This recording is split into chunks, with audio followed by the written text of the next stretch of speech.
آج کا یہ ہمارا 18واں سبق ہے۔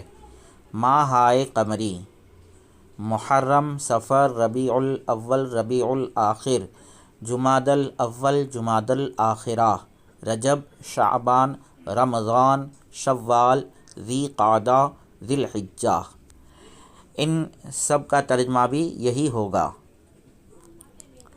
یکم شوال عید الفطر است، یکم شوال یعنی ایک شوال عید الفطر ہے۔ دہم ذی الحجہ عید الاضحیٰ است، 10ویں ذی الحجہ عید الاضحیٰ ہے۔ نہم ذی الحجہ حج می گزارند، 9ویں ذی الحجہ کو لوگ حج ادا کرتے ہیں۔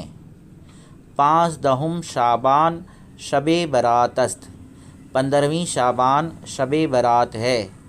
در ماہ رجب زکوٰۃ می دہند، رجب کے مہینے میں لوگ زکوٰۃ دیتے ہیں۔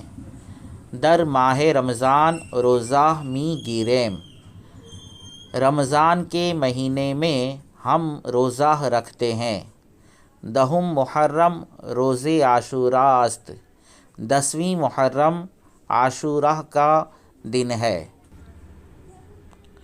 و بہمی روز حضرت امام حسین رضی اللہ تعالی عنہ در کربلا شہید شدند، اور اسی دن حضرت امام حسین رضی اللہ تعالی عنہ کربلا میں شہید ہوئے۔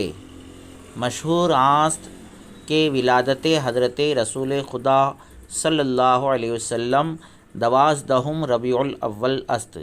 مشہور یہ ہے کہ حضرت رسول خدا صلی اللہ علیہ وسلم کی ولادت 12ویں ربیع الاول کو ہے۔ تو یہ تھا فارسی کی پہلی کا 18واں سبق۔ السلام علیکم ورحمۃ اللہ وبرکاتہ۔